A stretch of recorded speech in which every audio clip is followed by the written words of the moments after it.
Bangladesh is about to have its first male leader in 35 years. For decades, power alternated between two women, but a historic vote this week marks something bigger.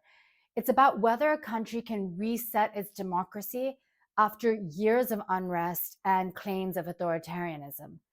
On Thursday, Bangladesh held its first election since a deadly uprising in 2024. So, why does it matter and why is the world watching? Here are 3 points to consider. This election wasn't just about who runs the government. It was also about whether Bangladesh, a country of more than 170 million people, can reset its political system and rebuild civic trust. Voters didn't just elect a parliament, they also voted in a national referendum on reforms to key state institutions. And it comes roughly 18 months after a 2024 uprising that ousted then Prime Minister Sheikh Hasina and ended more than 15 years in power. Many observers are calling this the most credible election in years. That's significant because the last three elections were either boycotted by opponents or widely criticized. So this vote was closely watched. Because if a country accused of vote rigging can hold a credible election, that can become an example for other governments accused of authoritarian control. It suggests political systems can reset, even after years of polarization and distrust.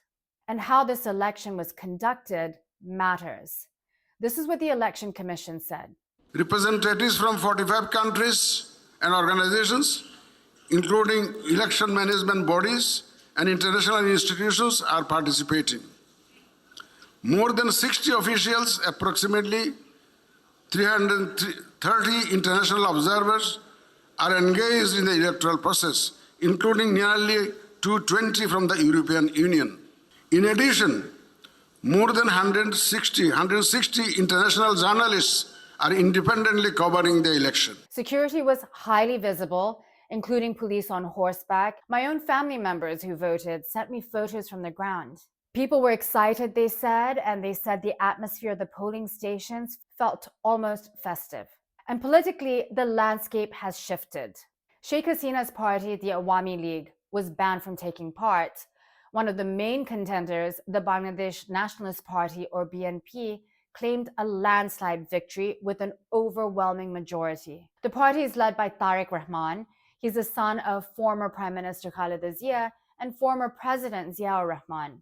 He returned to Bangladesh in December after nearly 2 decades in self-exile. Critics see him as part of a continuing political dynasty, but supporters say he's a fresh face for a new generation. The other major challenger was an alliance led by Jamaat-e-Islami, a controversial Islamist party that had been previously banned. There have been a lot of headlines describing the 2024 uprising and this election as Gen Z-led. That's true, young people were central, but it's not new.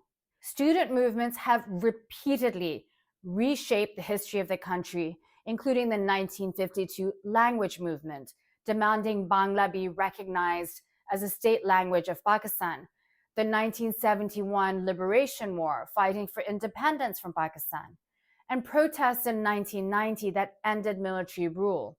So while this recent movement is being touted as Gen Z-led, it fits into a much longer historical pattern. In Bangladesh, when students mobilize, politics shift. They are a powerful force, and if they're not happy, they have always made themselves heard.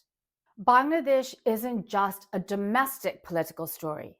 Analysts say the ripple effects could extend beyond its borders. Bangladesh sits at the crossroads of the Indo-Pacific. It borders India, it lies along key maritime routes in the Bay of Bengal, and it's become strategically important to both China and the United States.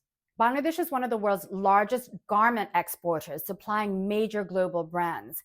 It also has a growing pharmaceutical sector.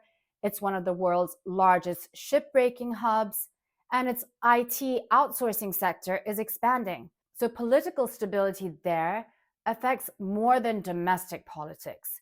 If this democratic reset holds, It sends a signal across South Asia and to other countries grappling with questions about the strength of their own democratic systems.